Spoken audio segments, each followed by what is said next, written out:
لي صدري ويسر لي أمري واحلل عقدة من لساني يفقهوا قولي. وقال تعالى: وما جعلنا لبشر من قبلك الخلد أفإن مت فهم الخالدون. تمام قسم کی تعریفات، عبادات ایک اللہ وحدہ لا شریک کے لیے. ان گنت لا تعداد درود و سلام ہو امام الانبیاء رحمۃ للعالمین صلی اللہ علیہ وسلم کی ذات گرامی پر. عزیزان گرامی، اللہ تعالیٰ کے فضل و کرم سے ہم پیارے نبی صلی اللہ علیہ وسلم کی سیرت، پاکیزہ زندگی، حالات و واقعات کا ایک تعلیمی اور تربیتی سلسلہ شروع کیے ہوئے ہیں. آپ کو یاد ہوگا کہ گزشتہ بیان میں ہم نے نبی کریم صلی اللہ علیہ وسلم کی چند آخری وصیتوں کو بیان کیا تھا. ان میں ایک وصیت تھی کہ رسول اللہ صلی اللہ علیہ وسلم اپنے بالکل آخری ایام میں اور آخری نصیحتوں اور وصیتوں کے اندر اپنی امت کو توحید کا سبق دے رہے ہیں. آپ نے اپنے صحابہ کو فرمایا کہ لعن اللہ الیہود والنصارى، اللہ تعالیٰ یہودیوں اور عیسائیوں پر لعنت فرمائے. اتخذوا قبور انبیائہم وصالحیہم مساجدا، ان لوگوں نے اپنے نبیوں اور نیک بزرگوں کی قبروں کو سجدہ گاہ بنا لیا.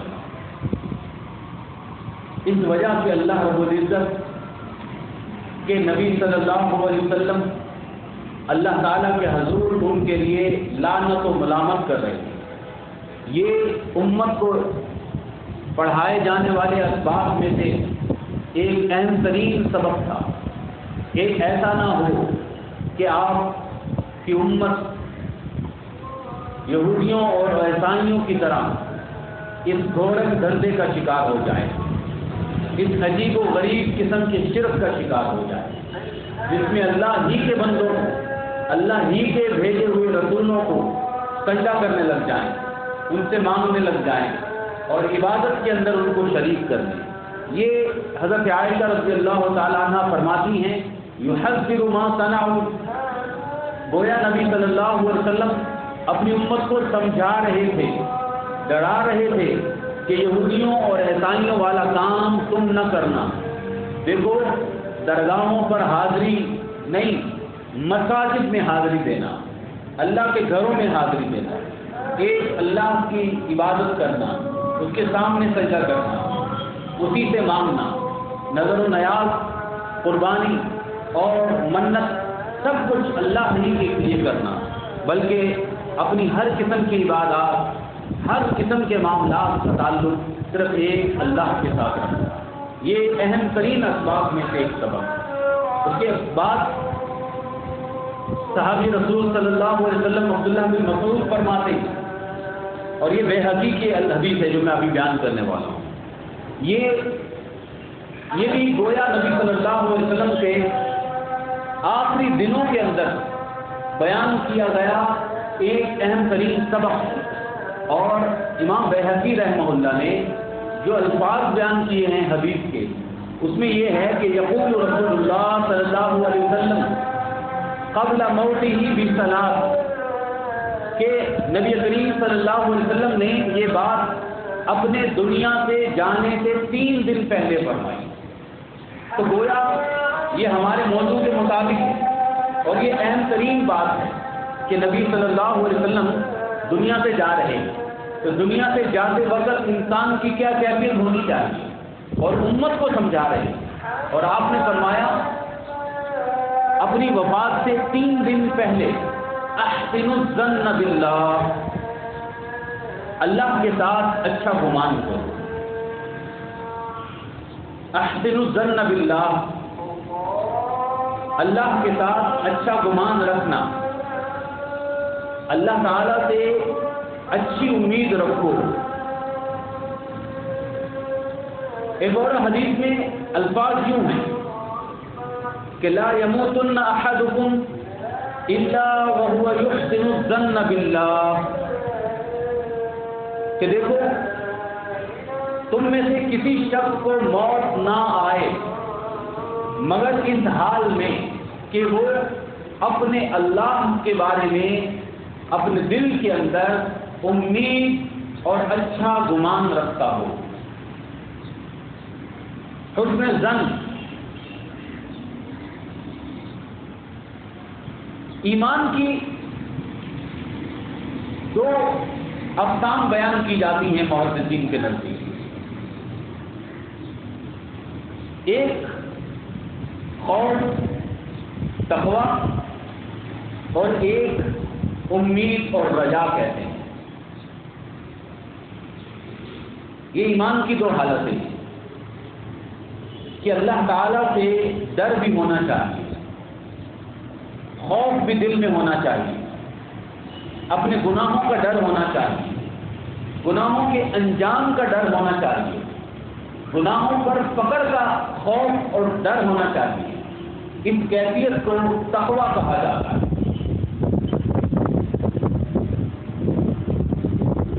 اس کیفیت کو خشیت کہا جاتا ہے۔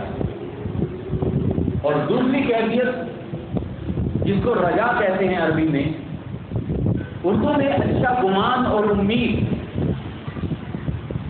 کہ اللہ کی رحمت کی امید بھی ہونی چاہیے، اللہ تعالیٰ سے اپنے نیکیوں کی قبولیت کی امید بھی ہونی چاہیے، اللہ تعالیٰ سے رحمت و بخشش اور عنایات کی امید بھی ہونی چاہیے۔ محدثین بیان کرتے ہیں کہ اگر صرف ایمان کے اندر خوف ہی خوف ہوا، ڈر ہی ڈر ہوا، تو آدمی کی یہ حالت نہ ہو جائے کہ وہ اپنے گناہوں پر مایوس ہو جائے اور وہ سمجھنے لگ جائے کہ اللہ مجھے معاف نہیں کرے گا۔ یہ بھی بربادی کی علامت ہے۔ شیطان اس سے اور بہادر بن جاتا ہے اور زیادہ دل کے اندر قبضہ کر کے اس کو مزید مایوسی کی گہرائیوں میں ڈال دیتا ہے، اور شیطان سمجھاتا ہے کہ دیکھ تیرے اتنے گناہ ہو گئے ہیں کہ اب اللہ تجھے معاف نہیں کرے گا، تجھ سے بڑا پاپی کوئی نہیں دنیا کے اندر، لہذا یہ نماز پڑھنے کا تجھے کوئی فائدہ نہیں ملے گا، تو جیسا ہے ویسا ہی رہے۔ اور اگر آدمی کی زندگی میں امید اور رجا، کچھ گمانی کی حالت بڑھ جائے تو پھر وہ گناہوں سے نہیں ڈرتا، پھر وہ سمجھتا ہے کہ ہم اللہ کے پیارے ہیں، جتنے بھی ہم گناہ کر لیں گے اللہ ہمیں معاف فرما دے۔ ان اللہ یغفر، اللہ تو معاف کرنے والا ہے، جسے چاہے جس کو چاہے معاف کر دینے والا ہے۔ تو محدثین اس کی بڑی پیاری مثال دیتے ہیں۔ وہ کہتے ہیں کہ پرندے کے دو پاؤں ہوتے ہیں، ایک سمجھ لیں آپ امید ہے اور ایک تقویٰ ہے۔ اگر آپ ایک حالت میں رہو گے تو ایمان کی عمارت قائم نہیں رہے گی، دوسری حالت میں رہو گے تب بھی ایمان کی حالت محدود ہو جائے گی۔ لہذا اپنی زندگی کے اندر امید، اللہ سے رحمت کی امید، معافی کی امید اور اپنے گناہوں پر ڈر اور خوف برابر برابر چلنا چاہیے۔ یہ بات سمجھ گئے؟ اب اس حدیث پر آئیں کہ رسول اللہ صلی اللہ علیہ وسلم اپنی وفات سے 3 دن پہلے فرما رہے ہیں احسن الظن باللہ، اللہ کے ساتھ اچھا گمان رکھو، اللہ سے اچھی امید رکھو۔ اللہ رب العزت اپنے بندوں کو معاف فرماتا ہے، یہ گمان رکھو۔ اللہ رب العزت دین کی خدمت کرنے والوں کو کبھی دنیا اور آخرت میں رسوا نہیں ہونے دیتا، یہ امید رکھو۔ اللہ رب العزت اپنے دین کے لیے قربانیاں دینے والوں کی قربانیوں کو ضائع نہیں فرماتا، ایسی امید رکھو۔ اللہ رب العزت اپنے گھروں کو، اپنے سجدہ گاہ مساجد کو تعمیر اور ترقی کرنے والوں، ان کی پشتیبانی کرنے والوں، اللہ کے دین کی نصرت اور مددگاروں کو کبھی بھی ان کی نیکیوں کو ضائع نہیں کرتا، یہ امید رکھو۔ تو یہ ہے احسنوا الظن باللہ، اللہ سے اچھی امید رکھو۔ لا یموتن احدکم، موت تمہیں اس وقت آئے کہ تم اللہ رب العزت سے اپنے بارے میں اچھا گمان رکھو کہ انشاءاللہ اللہ رب العزت مجھے ضرور معاف فرما دے گا۔ امام حسن بصری رحمہ اللہ فرماتے ہیں کہ دراصل بات سمجھیں کہ آدمی جب اپنی موت کے قریب ہوتا ہے، بیماری میں مبتلا ہوتا ہے، مایوسی ہو جاتی ہے، چلنا پھرنا ختم ہو جاتا ہے، وہ عمل تو کر نہیں سکتا جو جوانی اور صحت کے عالم میں کر سکتا، اب دل کی کیفیت باقی ہے، لہذا مرض الموت میں مبتلا آدمی کے پاس جا کر بھی اس کے پاس جانے والوں کو بھی چاہیے کہ وہ اچھی گمان کی باتیں کریں، اور اس آدمی کو بھی چاہیے کہ اب اس کے اوپر اللہ تعالیٰ کے بارے میں حسن ظن کا غلبہ ہو جانا ہے۔ یعنی جوانی میں، صحت میں، دولت اور عنایات کے حصول کے وقت، حکومت اور شہرت کے آتے وقت اللہ رب العزت سے جو تعلق کا رشتہ ہے اس میں خوف کا غلبہ ہونا چاہیے، ساری زندگی خوف کا غلبہ ہونا چاہیے، تقویٰ، ڈر، اور اپنے آخری لمحات میں اب حسن ظن کا غلبہ ہو جانا چاہیے۔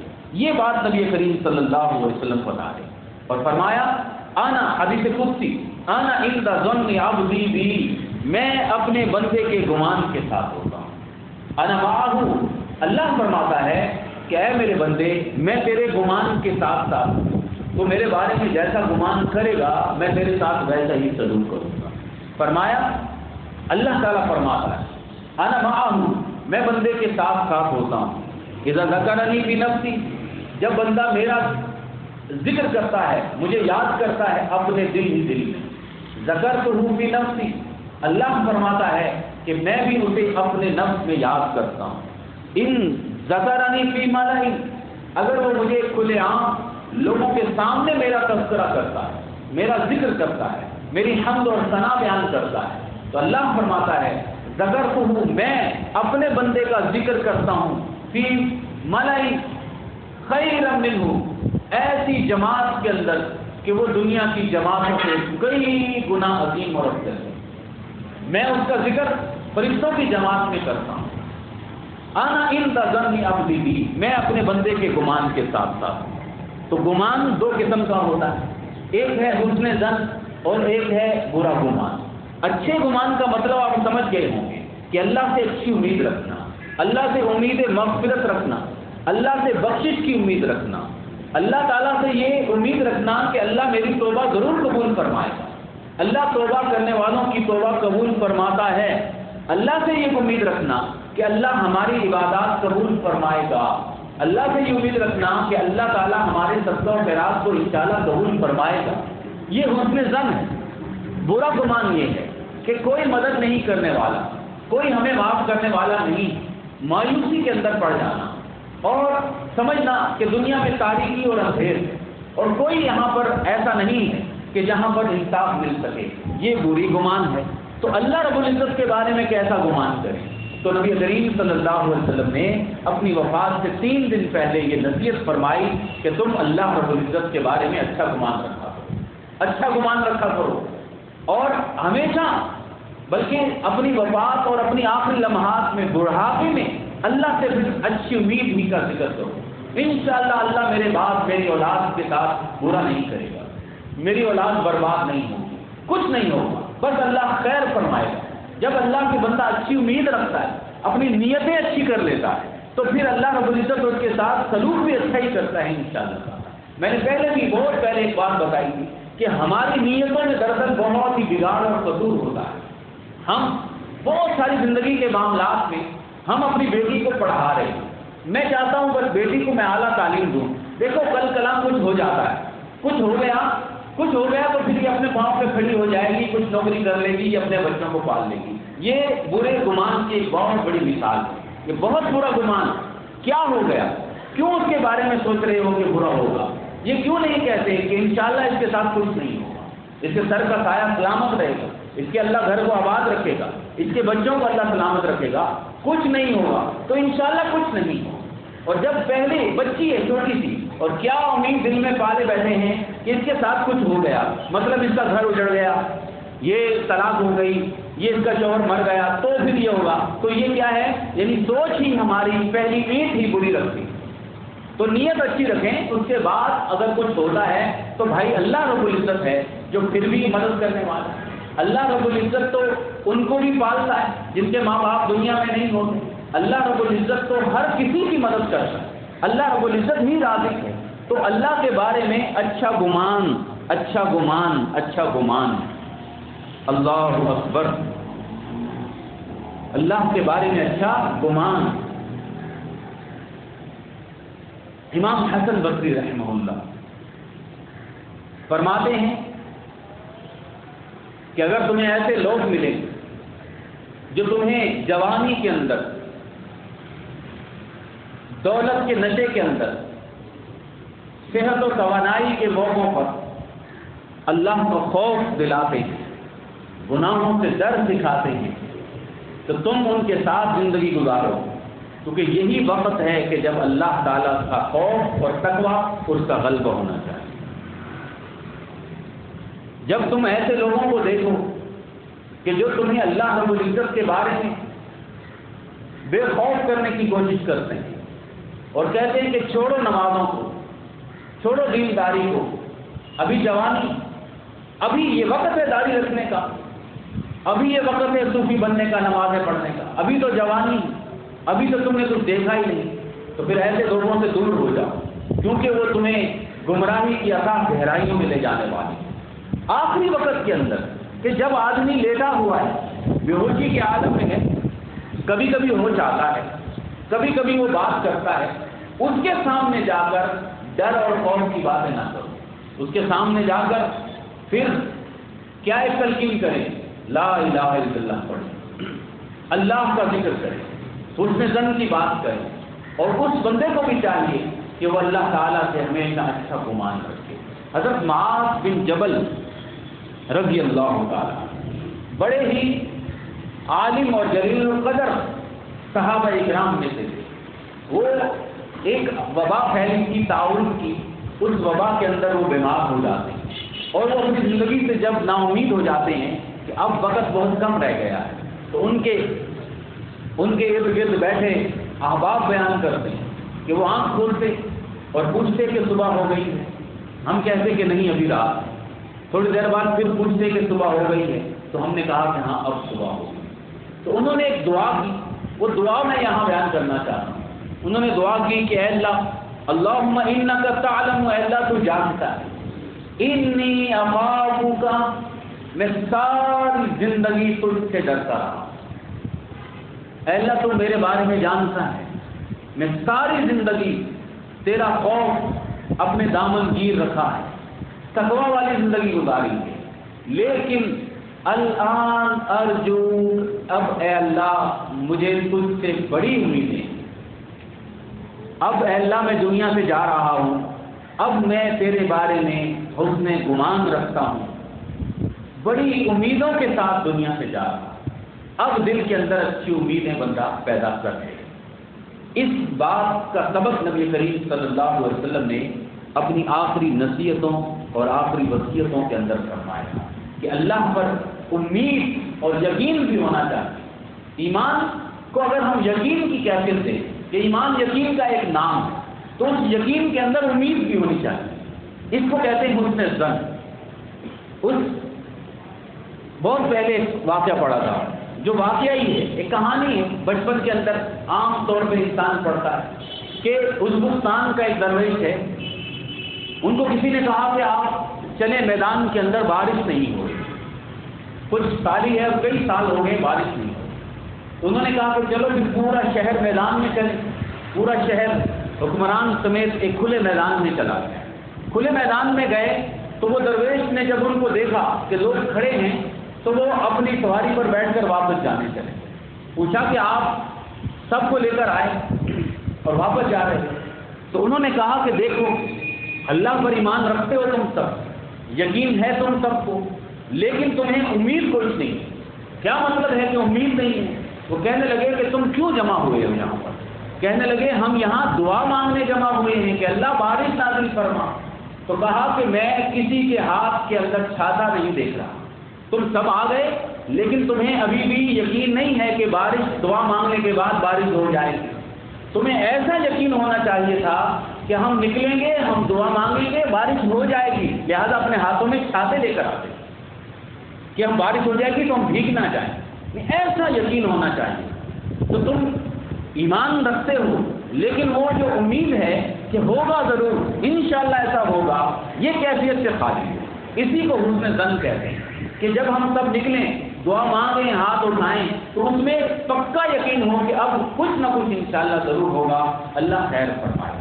تو نبی کریم صلی اللہ علیہ وسلم نے فرمایا انا عند ظن عبدی بی ان خیرا فخیر، اگر میرے بارے میں تم خیر کا گمان رکھتے ہو میں تمہارے ساتھ خیر کا معاملہ کروں گا، ان شرا فشر، اگر تم میرے بارے میں شر کا گمان رکھتے ہو تو یاد رکھو پھر میں تمہارے ساتھ وہی معاملہ کروں۔ یہ رسول اللہ صلی اللہ علیہ وسلم کی آخری اسباب میں سے ایک اور سبق ہے۔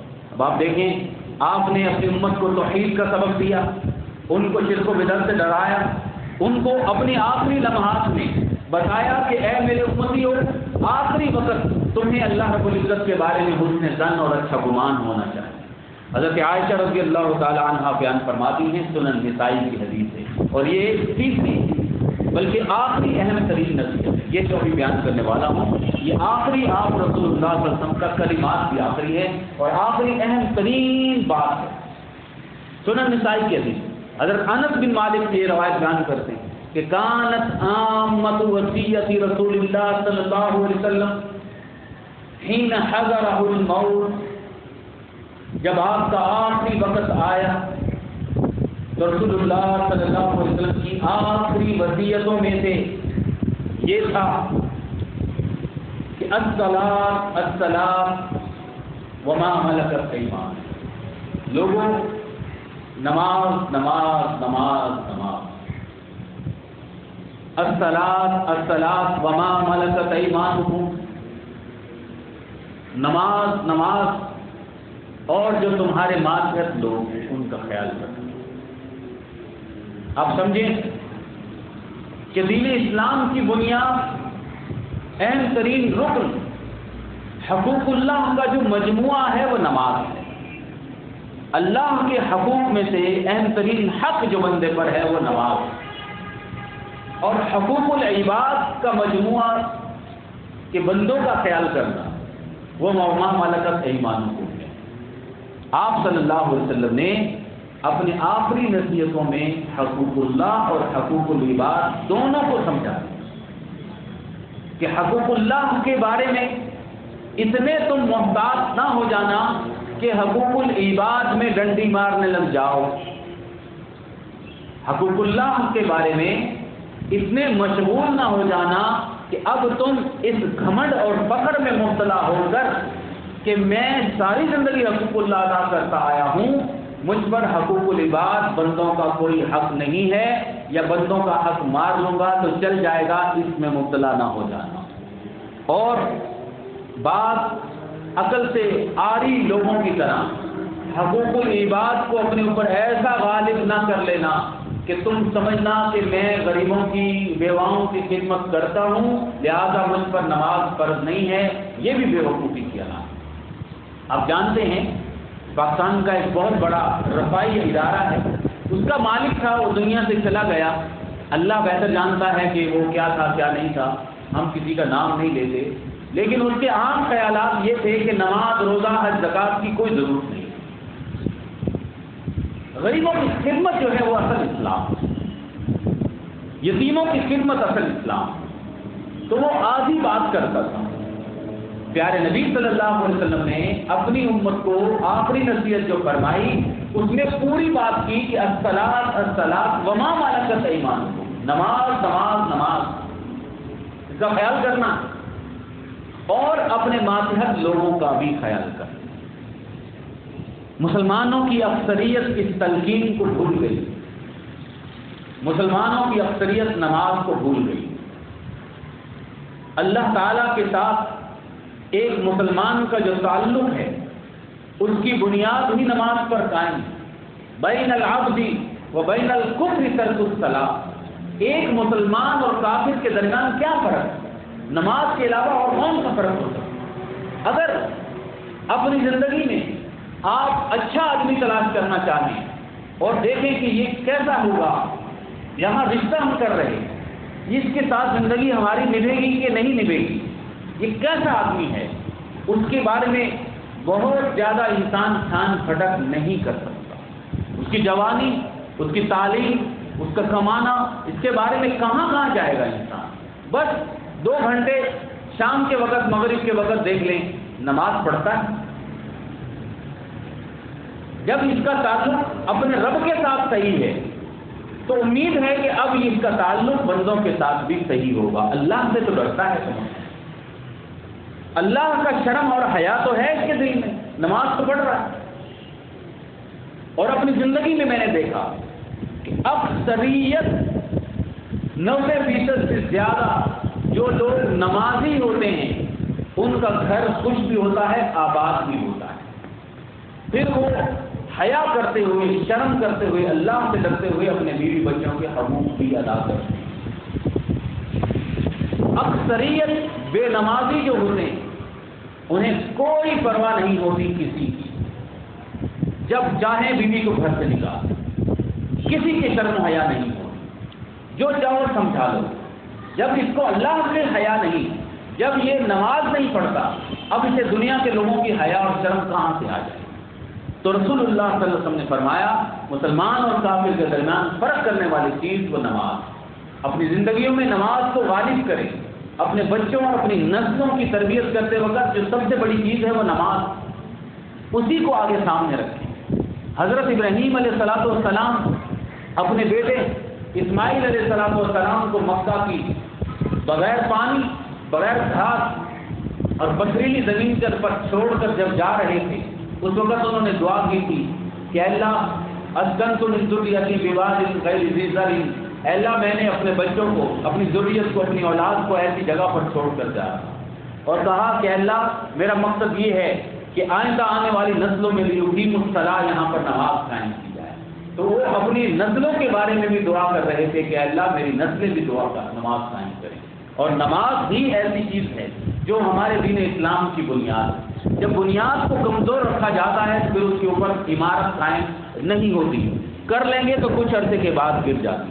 اور وما ملکت ایمانکم کے اندر ماتحت لوگوں کا خیال آتا ہے. ماتحت لفظ ایسا ہے، یہ بہت گہرا لفظ ہے. اس میں بیوی بھی ہے، بچے بھی ہیں، نوکر چاکر بھی ہیں، ملازم بھی ہیں، اپنے زیر سایہ کام کرنے والے افراد بھی، جو بھی ماتحت ہیں ہمارے، وہ سب اس کے اندر آ جاتے ہیں. جتنی زیادہ اس کی تفصیل میں جائیں گے آپ بات کو سمجھتے رہیں گے. ہم اپنے موضوع کی طرف واپس آتے ہیں کہ نبی کریم صلی اللہ علیہ وسلم کے آخری لمحات اور آخری دن شروع ہو چکے تھے. پیر کا دن تھا، ربیع الاول، 12 ربیع الاول کی تاریخ شروع ہو چکی تھی. حضرت عائشہ رضی اللہ تعالیٰ عنہ فرماتی ہیں کہ اللہ تعالیٰ نے مجھ پر انعام فرمایا. یہ صحیح بخاری کی حدیث، اللہ تعالیٰ نے مجھ پر انعام فرمایا. اس حدیث میں حضرت عائشہ رضی اللہ تعالیٰ عنہ کی فضیلت بھی وہ فرماتی ہیں ان من نعمت اللہ علیہ، اللہ نے مجھ پر جو انعامات فرمائے ہیں ان میں یہ بھی ہے کہ ان رسول اللہ صلی اللہ علیہ وسلم توفی فی بیتی، کہ رسول اللہ صلی اللہ علیہ وسلم کا آخری وقت میرے گھر میں آیا. وفی یومی، اور جس دن نبی صلی اللہ علیہ وسلم میرے گھر میں رہتے تھے اسی دن آیا. یعنی آج دن بھی میرا تھا، آج میرے ہی گھر میں آپ نے رہنا تھا، میرا ہی گھر تھا. اور اللہ رب العزت نے مجھ پر یہ بھی احسان فرمایا کہ بین سحری و نحری، کہ رسول اللہ صلی اللہ علیہ وسلم نے اپنی زندگی کی مبارک ترین لمحات میں سے آخری لمحات میری گود کے اندر گزارے. یہ حضرت عائشہ کی فضیلت ہے اور اس میں رسول اللہ صلی اللہ علیہ وسلم کے آخری لمحات کا ذکر ہے. پیارے نبی صلی اللہ علیہ وسلم نے حضرت عائشہ کے ہاتھ میں مسواک دیکھی، مسواک اور آپ نے بول نہیں رہے، آپ اپنی نظروں سے اس کی طرف دیکھنے لگے۔ حضرت عائشہ نے پوچھا کہ اللہ کے رسول صلی اللہ علیہ وسلم آپ کو مسواک چاہیے؟ آپ نے اشارتاً کہا کہ ہاں۔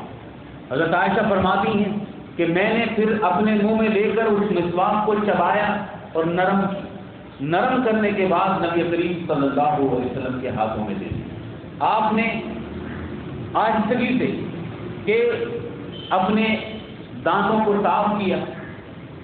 اب رسول اللہ صلی اللہ علیہ وسلم کے پاس ایک پانی کا پیالہ، اس پانی کے پیالے میں آپ ہاتھ ڈالتے اور اپنے ہاتھ کو گیلا کر لیتے اور اپنے چہرے مبارک پر ہاتھ پھیرتے تھے۔ اس کیفیت کے اندر حضرت عائشہ فرماتی ہیں کہ رسول اللہ صلی اللہ علیہ وسلم نے اپنی انگلی اٹھائی، شہادت کی انگلی اٹھائی اوپر کی طرف، اور آپ کے منہ سے الفاظ جو ادا ہوئے وہ یہ تھے کہ اللہم فی الرفیق الاعلی، اے اللہ مجھے اعلیٰ بلند لوگوں کا ساتھ چاہیے، اے اللہ مجھے اوپر والے لوگوں کا ساتھ اور ان کی رفاقت چاہیے۔ اللہم فی الرفیق الاعلی، یہ آخری کلمات ہیں جو حضرت عائشہ فرماتی ہیں کہ میں نے خود سنے۔ اس کے بعد رسول اللہ صلی اللہ علیہ وسلم اپنے مبارک ہاتھ کو نیچے گرا دیتے ہیں اور اس کے بعد آپ نے کوئی بات نہیں فرمائی۔ حضرت عائشہ رضی اللہ تعالی عنہ فرماتی ہیں، یہ ابو داؤد الطیالسی کی روایت بیان کر رہا ہوں، یہاں سے فرماتی ہیں اور صحیح حدیث ہے کہ کننا نتحدث، ہم آپس میں باتیں کرتے تھے، ہمارا یہ خیال تھا کہ ان النبی صلی اللہ علیہ وسلم لا یموت، کوئی نبی دنیا سے نہیں جاتا حتیٰ کہ اللہ تعالیٰ اپنے فرشتوں کے ذریعے اس نبی کو اختیار دیتے ہیں کہ تمہیں جو چاہیے وہ ملے گا، دنیا میں رہنا ہے رہو، دنیا سے جانا ہے تو لے لو۔ جب حضرت عائشہ فرماتی ہیں کہ میں نے یہ سنا کہ اللہم فی الرفیق الاعلی، اے اللہ مجھے اعلیٰ رفاقت چاہیے، تو میں سمجھ گئی کہ اب اللہ کے رسول صلی اللہ علیہ وسلم کو اختیار دیا گیا تھا اور آپ نے ہمیں دنیا والوں کو نہیں پسند کیا، آپ نے آخرت کی رفاقت کو پسند فرمایا۔ اور آخرت کی رفاقت سے مراد کیا ہے؟ کن لوگوں کی رفاقت؟ مع الذین انعم اللہ علیہم، ان لوگوں کی رفاقت آپ نے پسند فرمائی جن پر اللہ نے انعام فرمائی، من النبیین والصدیقین والشہداء وحسن اولئک رفیقا۔ جبرائیل علیہ السلام کی رفاقت، میکائیل علیہ السلام کی رفاقت، بلند ترین لوگوں کے ساتھ پیارے نبی صلی اللہ علیہ وسلم نے جانا پسند فرما دی۔ اللہم اغفر لی، اور ایک اور حدیث ہے اور یہ حدیث صحیح ہے کہ حضرت عائشہ رضی اللہ تعالیٰ عنہ فرماتی ہیں کہ نبی کریم صلی اللہ علیہ وسلم کے جو الفاظ میں نے سنے اس میں یہ بھی تھا کہ اللہم اغفر لی وارحمنی، اے اللہ مجھے معاف فرما دے، اے اللہ میرے اوپر رحم فرما، وَأَلْحِقْنِي بِالرَّفِيقِ الْأَعْلَىٰ، اور اے اللہ مجھے اعلیٰ ترین رفاقت جنتوں کا ساتھ عطا فرما۔ اللہ اکبر، یہ رسول اللہ صلی اللہ علیہ وسلم کے آخری لمحات۔ پیارے نبی صلی اللہ علیہ وسلم اپنی زندگی میں پہلے ایک مرتبہ آپ نے فرمایا تھا، وہ ہماری امتیوں کے لیے یہ حدیث بیان کر رہا ہوں کہ جس کے 3 بچے چھوٹے عمر کے فوت ہو جاتے ہیں، چھوٹے بچے نابالغ فوت ہو جاتے ہیں، وہ ان کے لیے جنت میں میزبان بنے گے، فرحتن میزبان بنے گے جنت میں، اور وہ ان دنیا میں جانے والے بچوں کے جانے پر صبر کرتا، تو وہ بچے اس کے لیے آخرت میں میزبان بنے گے۔ صحابہ نے عرض کی اللہ کے رسول صلی اللہ علیہ وسلم جس کے 2 بچے دنیا سے چلے جائیں، تو آپ نے فرمایا کہ جی ہاں، جس کے 2 بچے چلے جائیں اور وہ صبر کرے تو ان کے جانے پر وہ 2 بچے بھی قیامت کے دن جنت میں اس کا میزبان بنے گے۔ پھر ایک صاحب نے کہا کہ ایک بچہ کسی کا دنیا سے چلا گیا، آپ نے فرمایا کہ ایک بچہ بھی اگر کسی کا چلا گیا، مرد اور عورت مسلمان کا، ماں باپ کا، تو وہ اس کے لیے جنت میں میزبان بنے گا۔ اور پھر آپ نے فرمایا کہ اگر کسی کا دنیا سے کوئی بچہ نہیں گیا، جو بچے گئے وہ بڑے ہو کر بڑی عمر میں گئے، تو آپ نے فرمایا آنا فرۃ لامتی، میں اپنی امت کا میزبان بنوں گا قیامت کے دن انشاءاللہ۔ آپ نے فرمایا میں میزبان ہوں گا تمہارا، انہم لن یصابوا بمثلی، کیونکہ میرے دنیا سے جانے کا غم جو تھا ایسا غم بھی اس امت پر کبھی نہیں آیا، تو یہ غم ان کو ملا۔ یہ قیامت تک آنے والے ہر مسلمان مومن کے دل میں خواہش ہے کہ وہ دیکھے، آپ کو دیکھے، وہ نہ دیکھ سکا، تو اس کے لیے اللہ تعالیٰ نے مجھے ان کا میزبان بنایا، میں اپنی امت کا میزبان ہوں گا انشاءاللہ تعالیٰ۔ انشاءاللہ تعالیٰ ہم سب کو امید ہے اور دعا کر رہے ہیں کہ اللہ ہم سب مسلمان ہیں، اللہ جتنے یہاں حاضرین ہیں سب کے دلوں کی یہ خواہش ہے کہ اللہ ہمیں رسول اللہ صلی اللہ علیہ وسلم کے ہاتھوں سے حوض کوثر کا جام عطا فرما، اے اللہ ہمیں ان کے ساتھ اکٹھا فرما، اے اللہ ہم آپ کی یہ زندگی پڑھ رہے ہیں، ہم آپ کی کیفیت پڑھ رہے ہیں، 1400-1500 سال گزر چکے ہیں، ہم آپ کی زندگی کا ایک ایک لمحہ دیکھ رہے ہیں، ایک ایک بات کو ذکر کر رہے ہیں، ہم ایسی لفظ بھی سن رہے ہیں کہ آخر میں آپ نے کیا فرمایا، آخری حالت آپ کی کیا تھی۔ تو اے اللہ ہم سب کی یہ دعا ہے کہ اے اللہ اس نیکی کے بدلے ہمارے گناہوں کو معاف فرما دے، اے اللہ ہمارے گناہوں کو معاف فرما دے، اے اللہ دنیا اور آخرت میں ہمیں رسوا نہ کرنا، اے اللہ ہمیں رسول اللہ صلی اللہ علیہ وسلم کی رفاقت اور آپ کا ساتھ عطا فرما دے۔ وآخر دعوانا